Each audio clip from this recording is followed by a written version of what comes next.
Much for being here today. It is my pleasure to introduce Secretary of Defense Lloyd Austin III and Chairman of the Joint Chiefs of Staff General C.Q. Brown Jr. The Secretary and the Chairman will deliver opening remarks and then have time to take a few questions. Please note that I will moderate those questions and call on reporters, and would just ask you to limit your follow-up so that we can give your colleagues a chance to ask their questions. Mr. Secretary, over to you, sir. Thanks, Pat. Well, good afternoon, everybody. Thanks for joining us. General Brown and I have just come from another highly productive meeting of the Ukraine Defense Contact Group. And this was our 23rd meeting. And every time we gather, I am impressed by the resolve of the more than 50 countries helping to support Ukraine's self-defense. Today, the contact group heard directly about the battlefield situation from Minister Umerov and his delegation. Ukraine's forces are holding the line in the face of Russia's assault near Kharkiv, and Ukrainian troops continue to inflict significant costs on the Kremlin's invaders. After President Biden signed the National Security Supplemental,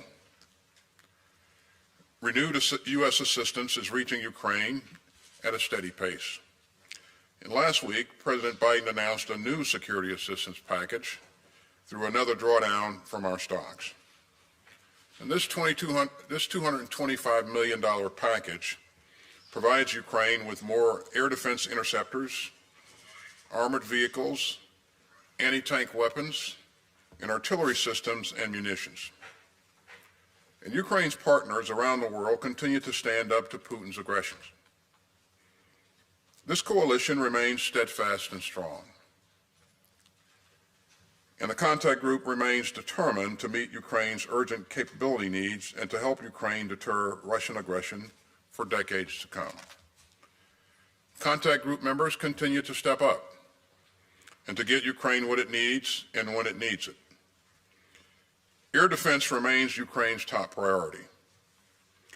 I applaud those who have dug deep to find more air defense systems and interceptors. For example, the Netherlands is leading a smart initiative to assemble and deliver a Patriot air defense system. The Dutch government has committed to contribute many core components and parts from its own stocks, and has called on Ukraine's other friends to help with the rest. And meanwhile, Sweden recently announced its largest military package for Ukraine. That includes 155 millimeter artillery shells, AMRAAM missiles, and armored vehicles. Sweden is also providing airborne early warning and control aircraft, which will help Ukraine with both airborne and maritime targets. And Italy announced that it will send a second SAMP-T air defense system to Ukraine. And so our allies are also committing to long-term military aid packages.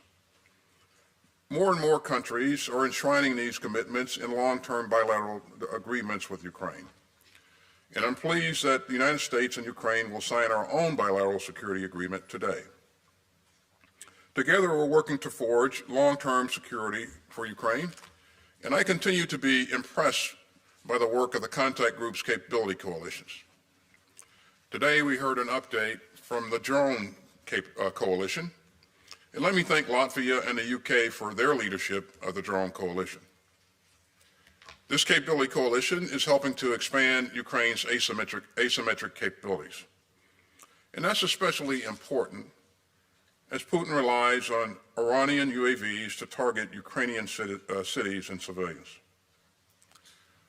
This is just one of the 8 capability coalitions, and they're doing outstanding work.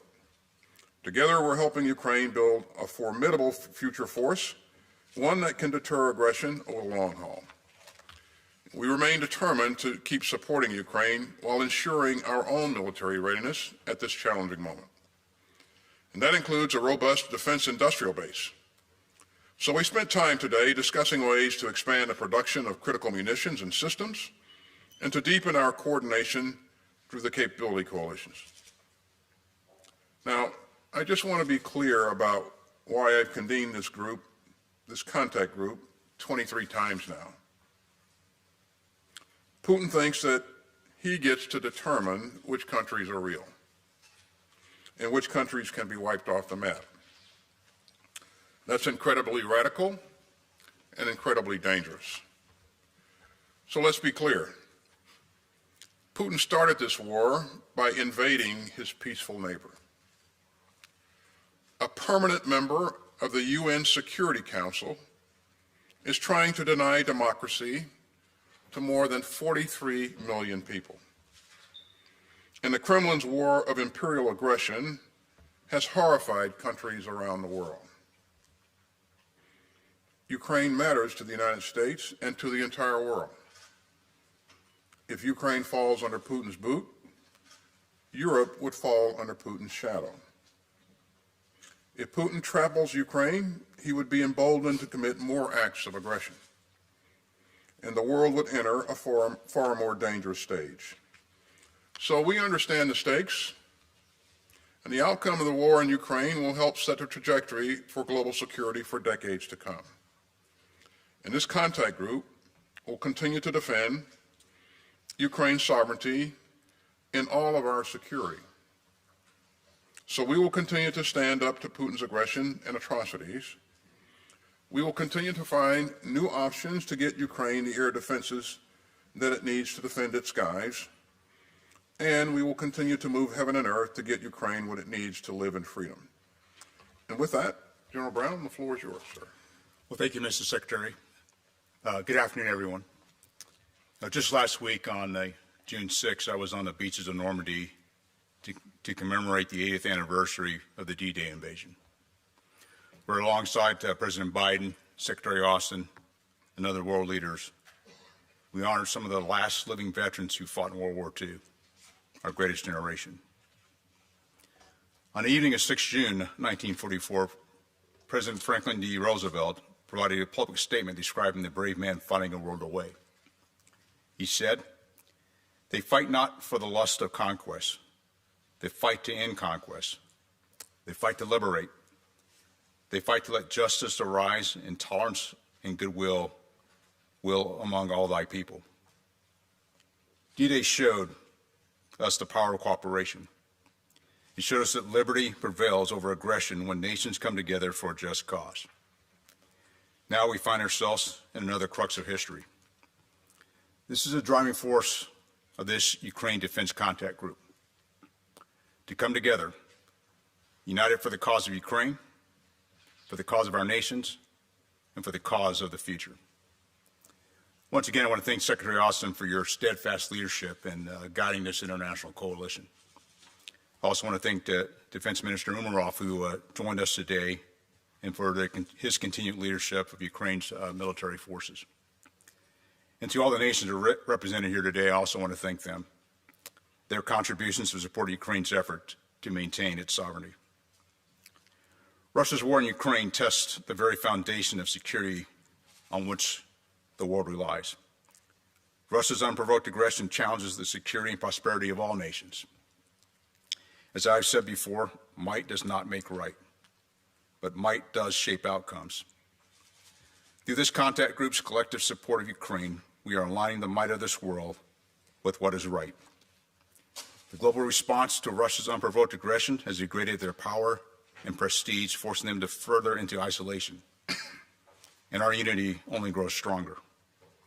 Even so, Russia continues their attempts to advance across multiple battlefronts, to include their recent assault on Kharkiv. Russia is concentrating fire and attempting to target Ukrainian resupply and reinforcement abilities. Ukraine's ability to surge firepower and reposition troops has countered Russia's offensive and disrupted their attack. Ukraine continues to hold strong. And with this group's contributions, the Ukrainians are exacting heavy costs on the Russian aggressors. It's why our ongoing support is so critical. Sustaining Ukraine's ability to defend itself is both a present and long-term effort. This group's work in providing Ukraine with the necessary systems, munitions, and capabilities has been remarkable. To be effective, fighting forces need continued access to military capabilities and supplies.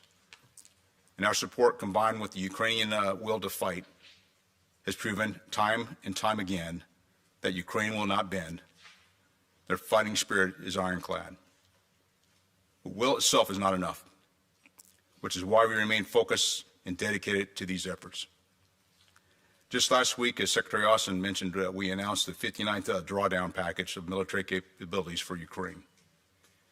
This was just part of an incredible contributions recently made by some 50 nations of this coalition, and an example of how this coalition remains dedicated to supplying Ukraine with the tools they need to counter ongoing Russian aggression. Outside of Ukraine's courageous people and their resilient combat forces, the unwavering support of the nations gathered here today remains one of their greatest assets. These nations are committed to working together to help Ukraine address the challenges ahead. We are stronger when we work together. This solidarity is rooted in a shared history of security and fostered by the principles of democracy, sovereignty, and international law. For the past 80 years, these principles have preserved peace among the nations that uphold them. This contact group, united by these ideals, stands firm against any challenge, demonstrating that true power resides in a cooperative effort by like-minded nations fighting for freedom. World War II taught us that unchecked aggression spreads conflict to the rest of the world. It is in these moments, as President Roosevelt said, that brave men and women must fight in conquest to liberate and to let justice arise.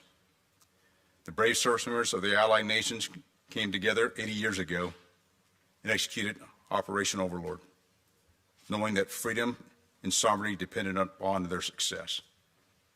Today, peace and security are not only achieved through military readiness of individual nations. They are achieved through collective effort, through aligning our resources and abilities, in support of defending Ukraine, defending democracy, and defending sovereignty. Thank you, and I look forward to your questions. Thank you both, gentlemen. First question will go to Politico. Laura? Thank you. Thanks, sir, for doing this. Secretary Austin, President Zelensky has specifically asked for more air defenses.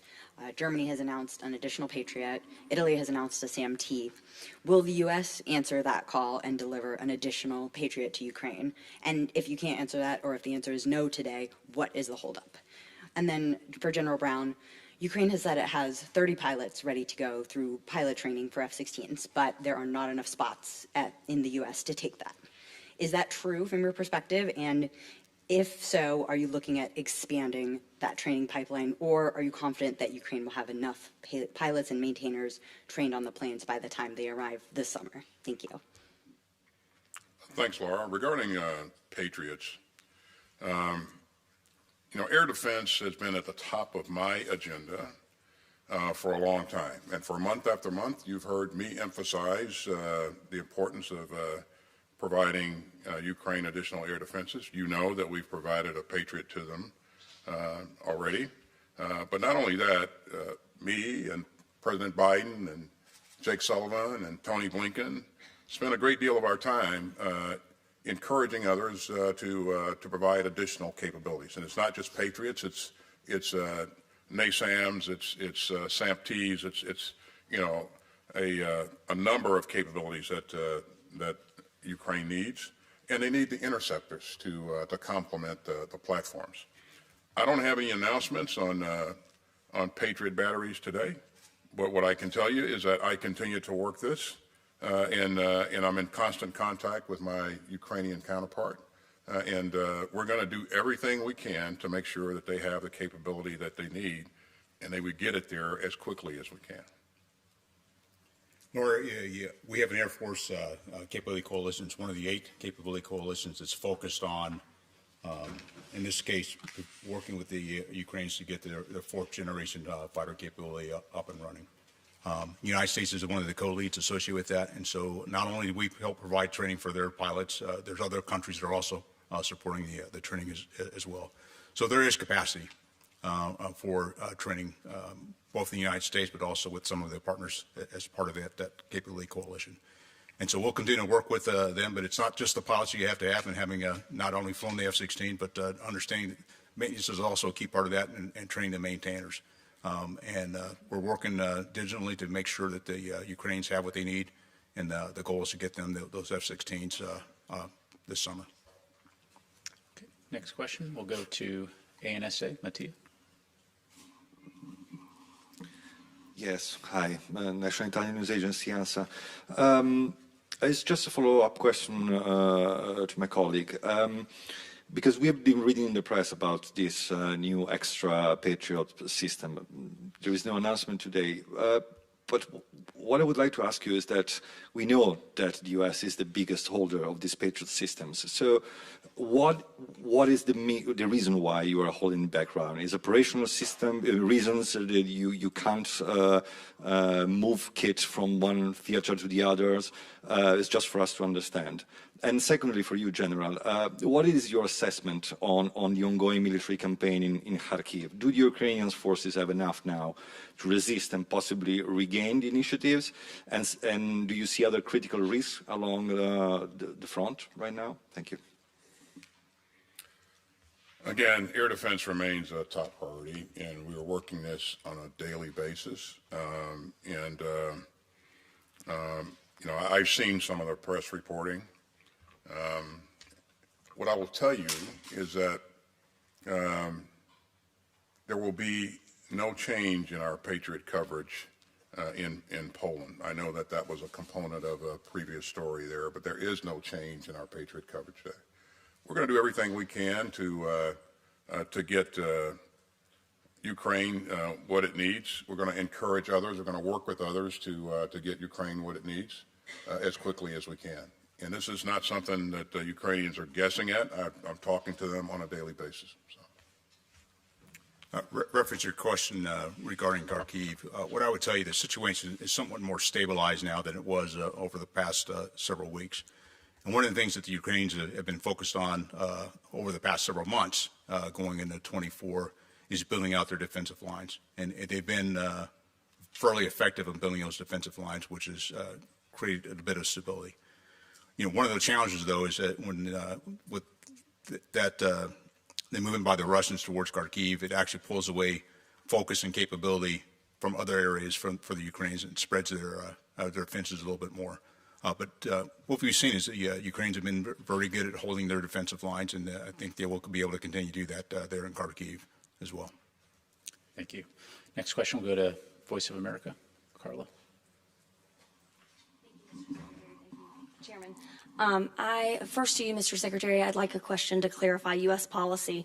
The Pentagon has said that Ukraine can strike inside Russian territory near the border with Kharkiv to prevent attacks on the Kharkiv area. But if Russia launches attacks on Ukrainian forces that aren't in Kharkiv from a military base deep inside Russia, can Ukraine strike that military target? And if not, why not? And then, Mr. Chairman, I would like to extend the question that my colleague asked, and just more broadly, how would you describe the fight now between Russia and Ukraine? You mentioned that Ukraine continues to hold strong, but is this still a stalemate? Thanks, Carla.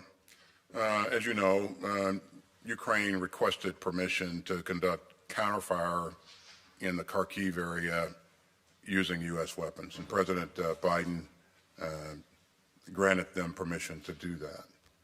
And so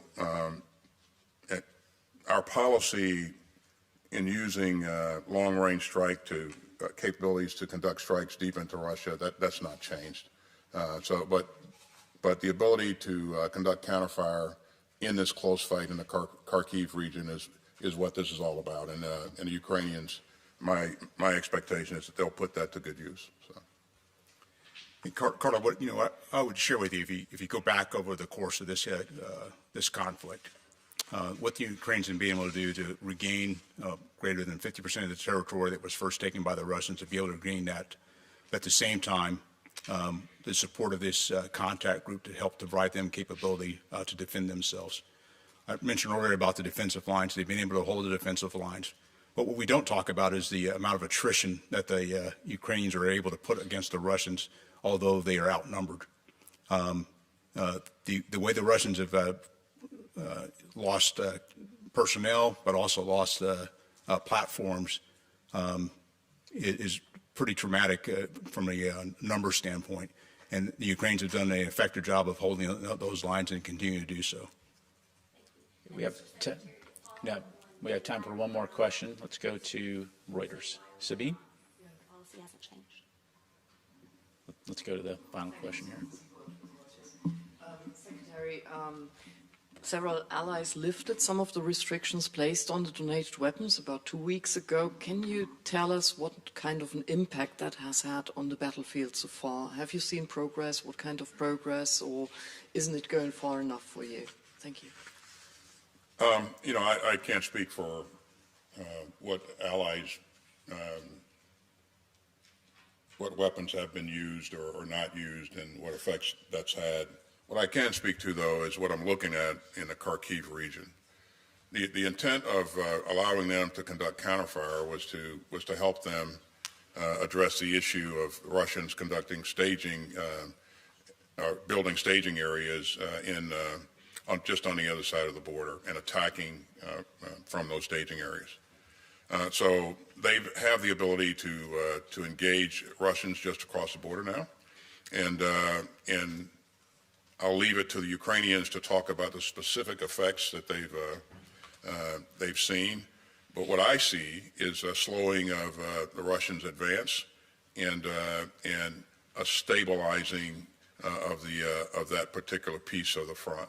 Now, I think we'll see incremental gains and we'll see puts and takes going forward. But again, a couple of weeks ago, there was concern that we would see a significant breakthrough on the part of the Russians. I don't think we'll see that going forward. I don't see a large exploitation force that could take advantage of a breakthrough. And what I do see is, as the chairman has described, the Ukrainians have done a lot to fortify their defensive positions, and they're making good use of the weapons that and munitions that they're being provided. And more of that will continue to flow in. And so, in my view, they'll get stronger as you know, time progresses. They're also doing things to mobilize more people and train more people. And so the combination of those things, I think, will have a pretty substantial effect on the battlefield, but it will take some time to kind of play out. But the good news is that we have the means to continue to provide security assistance, and you'll see it continue to flow in a very meaningful way. So. Ladies and gentlemen, that concludes our press briefing. Thank you very much for attending. Thank you, gentlemen.